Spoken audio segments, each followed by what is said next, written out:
Hello, જય Shri Krishna, good morning. કેમ છો બધા? તમે બધા મજામાં, આનંદમાં હશો. ચાલો, નવા દિવસની, નવા બ્લોગની, નવી વાતો, નવી ઉમંગ, ઉત્સાહ સાથે શરૂ કરી જ દીધું મેં બ્રહ્મ મુહૂર્તથી જ, હે ને. બ્રહ્મ મુહૂર્તથી ભલે હું તમને બતાવું નહીં, પરંતુ મારી નિયમ પ્રમાણે મારી વહેલા સવારથી જ શરૂ થઈ જાય. જો ઉઠીને પ્રભુ પિતાને યાદ કર્યા હોય, પછી મારી નિયમ પ્રમાણે એક્સરસાઇઝ, વ્યાયામ એ મારા માટે હું 1-1.5 કલાક કાઢતી હોઉં. તમે ઘણી વાર જોતા હશો તો અગાસી ઉપર મારું વોકિંગ થતું હોય, અને અગાસી ઉપર જ હું મારી રીંગણી છે એને પણ જોતી હોઉં. પાણી આપી અને પછી અગાસી સાફ કરી અને પછી હું ફળિયામાં આવું. ફળિયામાં આવીને ફળિયું વાળી નાખવાનું, અને પછી હું ઘરની અંદર આવીને નાસ્તો શું છે એ જોઈ લઉં. નાસ્તામાં જોઈ લેવાનું કે શું છે. ત્યાર પછી નાહી ધોઈ અને ફ્રેશ થઈ અને નાસ્તો તો પછી જ બનાવવાનું, વિચારી લેવાનું ખાલી. નાહી ધોઈ અને ફ્રેશ થઈ અને દીવાબત્તી કરી નાખવાના. માતાજીને, મારા કાનાજીને મનાવી લેવાના. મારા ઠાકોરજીને સ્નાન ગ્રહણ કરાવી અને એને ભોગ સ્વીકાર કરાવી અને પછી સિંહાસન આપી દેવાનું. જો મને જેટલું આવડે એટલું હું ઠાકોરજીની સેવા પણ કરતી હોઉં છું, અને મારે જેટલું બને એટલું હું તમને બતાવવાની કોશિશ કરીશ. બાકી મારો નિયમ તો એ જ છે કે હું ઉઠીને ચાલો, મેં તમને બતાવ્યું એ વીંઝણો હતો. જો લાઇટ વહી ગઈ હોય ને ગરમી બહુ થતી હોય ને, જ્યારે આપણે લાઇટની જરૂર પડે ને પંખો બંધ હોય ને ત્યારે આ કામ આવે. એ વીંઝણો મારે લીધેલું જ હતું પહેલેથી જ, એટલે એ વીંઝણો હું તમને બતાવું છું કે તમારે કોના ઘરમાં છે મને કહેજો. હું એમ કહેતી જાઉં છું તમને એટલા માટે કે તમે મને કમેન્ટમાં કહેજો કે કોના ઘરમાં મારા ઘરે વીંઝણો છે એવો છે. અને જો આ બધું જ્યાં હતું ત્યાં મૂકી દીધું, એટલા માટે કે આ બધી જરૂરી વસ્તુ હોય ને એટલે એને બધી જગ્યાએ જ્યાં હોય ત્યાં રાખી જ દેવાની, કારણ કે આપણે ગોતીએ નહીં, બરાબર ને. જો આ બોક્સ છે, જો આ બેસવા માટેના સ્ટૂલ છે, તો એ અમે રાજકોટથી લઈ આવ્યા હતા ઘરે. તો આ બેસવા માટે કામ આવે ને વસ્તુય પડી રહે અંદર, બરાબર ને. ચાલો, જો આ ખૂણો સાફ કરવાનું છે. આજે તો ખૂણું સાફ કરીને તમને બતાવી દઉં, એટલા માટે કે સવારમાં જો મેં તમને સવારનું કન્ટેન્ટ લીધું જ નથી. મંદિરનું, માતાજીના દીવાબત્તીનું, કાનાજીની, મારા ઠાકોરજીની સેવાનું કાંઈ જ તમને નથી બતાવ્યું, કારણ કે ઘણું એવું રૂટિન હતું, કામ હતું કે મારે વિડીયોઝ લાંબો થઈ જાય, એટલા માટે. ચાલો, ખૂણા સાફ કરવાના હતા આજે. તો વિચાર્યું કે ચાલો હું ખૂણા સાફ કરીને તમને બતાવી દઉં, કારણ કે મેં હમણાં અઠવાડિયે 10 દિવસે, જો આ રોજે ન કરતા હોઈએ, 10 દિવસે 15 દિવસે જ્યારે ટાઈમ મળે ને ત્યારે આ કરી નાખવાના ખૂણા. મતલબ કે આ બધી વસ્તુઓ અસ્તવ્યસ્ત આપણે જરૂરની હોય ને, નીચે પડી હોય ને, એ બધી આડાવળી કરી અને સાફ કરી નાખવાની, એટલે સાફ રહે એમ. અને જો દરવાજાએ તમે જોઈ શકો છો, હું ફિનાઈવાળું પોતું બધી જગ્યાએ માર્યું. માળિયાની પટ્ટીમાં પણ ફિનાઈવાળું પોતું, પહેલાં પોતું ખસીને ધોઈ નાખ્યું લિક્વિડથી, અને પછી ભીના પોતાએ મારવાના અને કોરા પોતાથી ઝાટકી નાખવાનું. એ હું તમને બતાવું છું. જો, અને આ બીજા રૂમનું માળિયું છે, આ બીજા રૂમનું માળિયું એ પણ સાફ કરી નાખીએ. માળિયાની પટ્ટી છે, તો આ ખોખા છે, એમાં બધી જરૂરી વસ્તુ જ છે, એટલે ફેંકાય એમાંય નથી. અને આ પંખા સાફ કરવા માટે લીધું હતું, એ પણ સાફ કરીએ જ છે, ઘણીવાર કરીએ જ છે, પણ ઘસીને સાવણીથી જ બધું આવે. આપણે સાવણીને ઝાપટું મારીએ ને એટલે બધી ધૂળ આવી જાય નીચે. તો આટલી વસ્તુ મારે ખૂણામાં પડી, એ મારે હાથ નથી આમતો, એટલે પછી બીજી જગ્યાએથી ખેંચી અને ચડીને પાછું એ સાઈડનું પછી કરી નાખું એવું વિચારું છું. અને જો ફિનાઈ નાખતી જાઉં છું અને ઘસીને પોતા મારતી જાઉં છું, તો એકદમ ખૂણા સાફ થઈ જાય, માળિયાની પટ્ટીઓ સાફ થઈ જાય. થોડું આપણે કરતા રહીએ. જો આપણે ઘર સાફ કરવા બેસીએ ને તો આખો દિવસ નહીં, 4 દિવસ મારે આ ઘર આખું સાફ કરવું હોય ને તો મારે 4 થી 5 દિવસ થઈ જાય. એક એક વસ્તુ લઈ અને બધી બહાર કાઢી નાખતી હોઉં છું દિવાળી કામ કરીએ ને ત્યારે. પણ હવે મારાથી નથી થતું, હવે આ બધી વસ્તુ મારાથી નથી થતી, એટલે હું આવી રીતે થોડું થોડું ખૂણા સાફ કરતી રહું. એક અઠવાડિયું થાય ત્યારે આ ખૂણો કરી નાખવાનું, એક અઠવાડિયું થાય તો આ ખૂણો, એવી રીતે કરી નાખું. કારણ કે હવે એટલું બધું મારાથી પહેલાંની જેમ નથી થતું, અને એકલી પડી ગઈ એટલે બધું માળિયા પણ ઊંચા છે, એટલે હું ઊંચાઈથી તો ડરું છું. જો તમને લાગતું હોય છે કે ખુરશી ઉપર ઊભા રહી મારે ટેબલ ને એવું બધું હોય, પણ હું એના ઉપર ચડવાથી મને ડર લાગે. કારણ કે પડી ગયા ને એકવાર એટલે હાથ પગ ભાંગી ગયા કે તૂટી ગયા એટલે પછી હાજર થવામાં તકલીફ થાય. એટલા માટે જોઈ વિચારી અને બધું ધીમે ધીમે જેટલું થાય એટલું કરવાનું. અને ગરમી કે મારો વારો.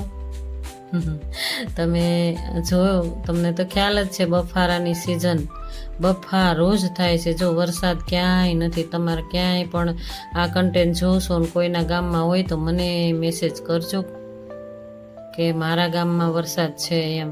અમારા ગામમાં અમરેલીમાં તો એક ટીપુંય નથી. વચ્ચે આવ્યું હતું, ઘણો એવો વરસાદ આવ્યો અને ધૂળ બેસાડી દીધી.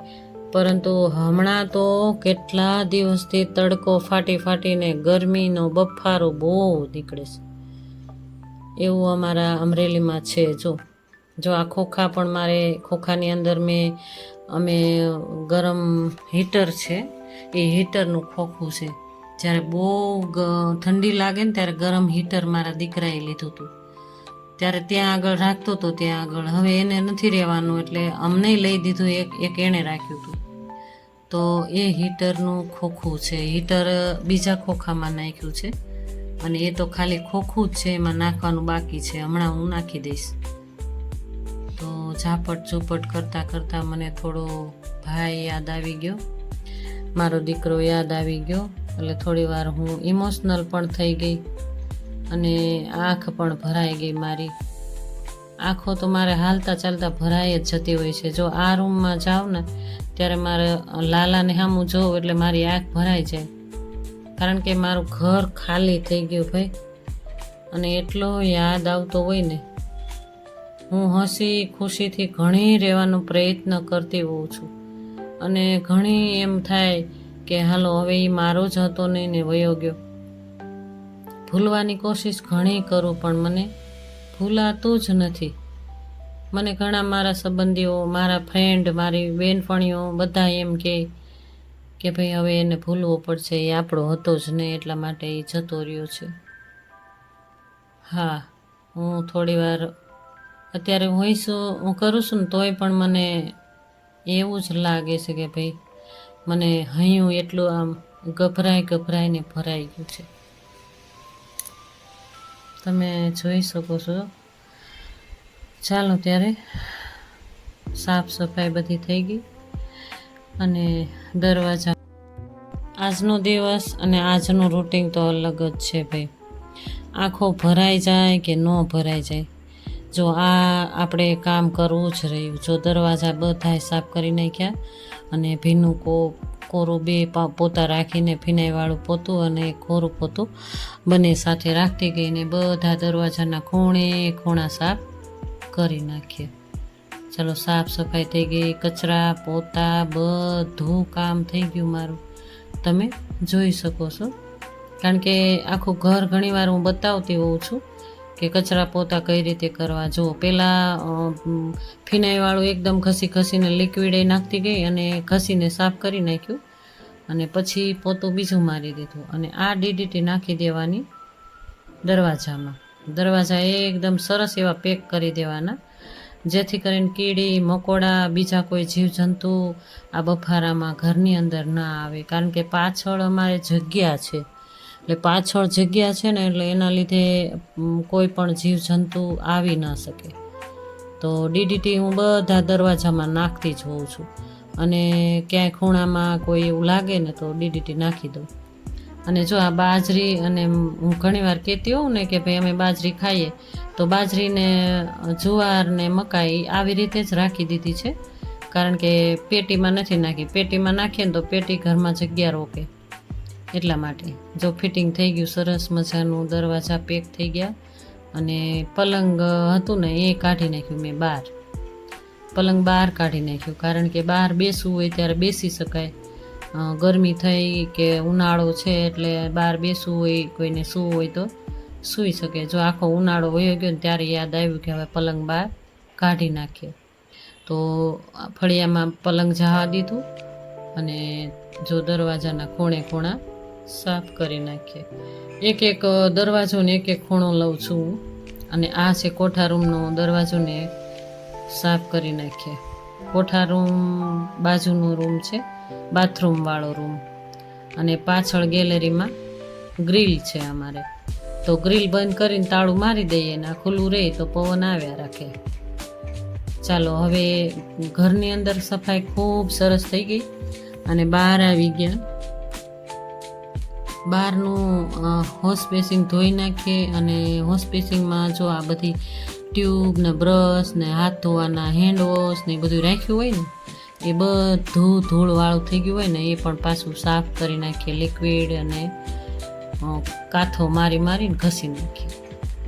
બહાર વોશ બેસિંગ હોય એ તો રોજે રોજ 2-3 વાર ધોવાતું જ હોય, પણ હું તમને આજે બતાવું છું. ઘણીવાર બતાવતી હોઉં છું, ઘણીવાર નથી પણ બતાવતી.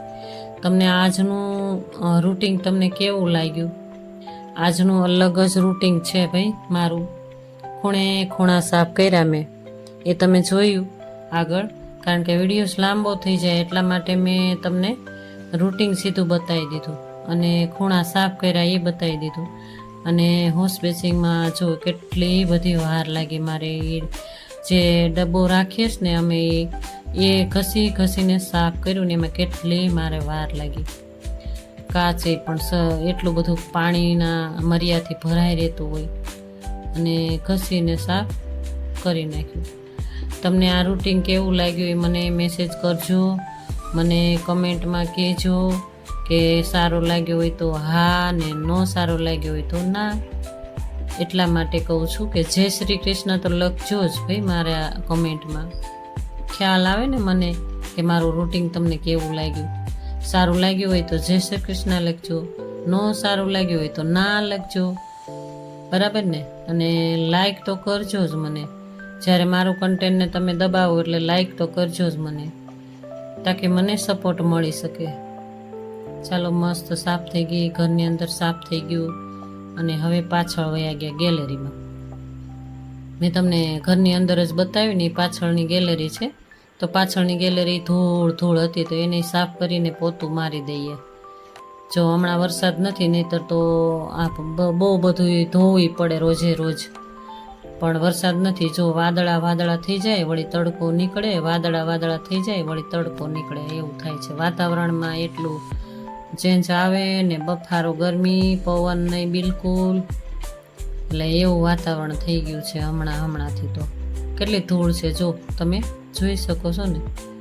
જો હવે ત્યાં પોતું જ મારવું પડશે, કારણ કે ધૂળ પાછી આ ઝીણી ધૂળ છે ને ઉડી અને પાછળની ગ્રીલમાંથી થઈ અને ઘરની અંદર અમારે પાવડર બધો આવે ઘરની અંદર, એટલે આ ભરી અને ફેંકી દેવાની અને ત્યાર પછી પોતું પણ મારી દેવાનું.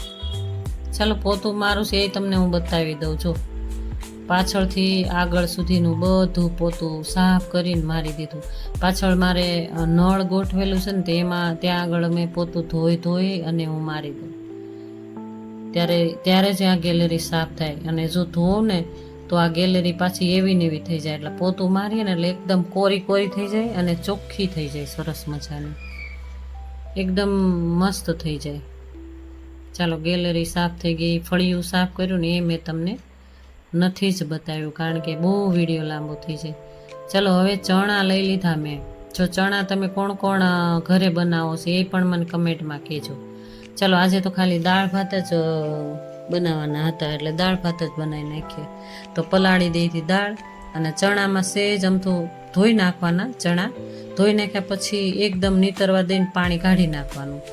પાણી નીકળી જાય ને એકદમ, ત્યારે ચણામાં મીઠું નાખી દેવાનું. આ સમયે મારા હસબન્ડ એ કામ કરે છે ને હું દાળ ભાત કરું છું. જો દાળ બફાઈ ગઈ છે એટલે લીમડો નાખી દીધો, અને દાળમાં બફાઈ ગયા પછી મેં હળદર નાખી દીધી, ઘણા સાથે નાખી દેતા હોય. થોડી અમથી ચટણી અને ધાણા જીરું નાખી અને સિમ્પલ એવી દાળ બનાવી નાખી. અમારી કાઠિયાવાડી દાળ. ભાઈ જો, મીઠી વસ્તુમાં ગોળ પણ નાખી શકાય, અમે ગોળ નાખીને નથી ખાતા એટલે નથી નાખ્યું. અને ટમેટાં મરચાં આગળ મેં બાફવામાં જ નાખી દીધા. ચાલો ઉપરથી વઘાર દઈ દઈ મસ્ત એવું, અને વઘાર દઈ દીધું. અને જો સરસ કાઠિયાવાડી દાળ મસ્ત થઈ, એટલી સ્મેલ આવતી હતી કિચનમાં. જો સરસ મજાની દાળ થઈ ગઈ. જો દાળ ભાત બની ગયા ને ત્યાર પછી આ પલળી અને સરસ થઈ ગયા હતા, એટલે મારા હસબન્ડ કે લાય હું તાવડીમાં શેકી નાખું. તો એ તાવડી, મોટી તાવડી રોટલો બનાવીને એ તાવડી મૂકી અને એ શેકવા લાગ્યા. અને એ એક તાવડી ભરી ભરી અને શેકી નાખ્યા. તો તમે જોઈ શકો છો મારા હસબન્ડ થોડી મદદ કરે છે. આ કામ હું જ કરતી હોઉં છું ઘણીવાર. આ લોકોને આ ચણા ભાવે છે ને એટલે આ બનાવવા જ પડે. જો ગામડે જાય ને તો આ ચણા લઈ જાય, મારી દીકરીને પણ ભાવે એટલે હું બનાવી જ દઉં. સરસ જો મસ્ત થઈ ગયા ચણા, 2 ફાડા થઈ ગયા સરસ મજાના. જો અમે આ ઘરે જ બનાવી છે. કોણ કોણ બનાવશે મને કમેન્ટમાં કહેજો. મારો વિડીયોઝ ગમ્યો હોય તો લાઇક, શેર, સબસ્ક્રાઈબ કરજો. અને નવા છો તો એક સબસ્ક્રાઈબ કરીને જ જજો અને મને સપોર્ટ કરજો, તાકી મને ખ્યાલ આવે. ચાલો બધા મારા યુટ્યુબ ફેમિલી જમવા. દાળ ભાત અને વેફર બનાવી હતી. દાળ ભાત, શાક રોટલી નથી બનાવ્યા, દાળ ભાત જ ખાલી સિમ્પલ એવા જમવાના હતા. એટલા માટે ચાલો બધા મારા યુટ્યુબ ફેમિલી જમવા. ચાલો પીરસાઈ ગયું, જમવા બેસી જઈએ. અને એમાં નાખી દીધું લીંબુ. જો ખટાશ, મને ખટાશ ભાવે, પાછી હું લીંબુવાળી દાળ ખાઉં એટલે ઉપરથી હું લીંબુ નાખું. અને મારા હસબન્ડને એવું ન ભાવે એટલે ન નાખીએ, એટલે હું ઉપરથી લીંબુ નાખી અને જો આ વેફર તળી નાખી હતી. અને ચાલો ત્યારે જમી લઈએ. ચાલો જો મસ્ત થયા ને દાળ ભાત, જો તમે જોઈ શકો છો. અને હું લીંબુ ઉપરથી નીચોવી રહી છું. ચાલો જય શ્રી કૃષ્ણ, રાધે રાધે.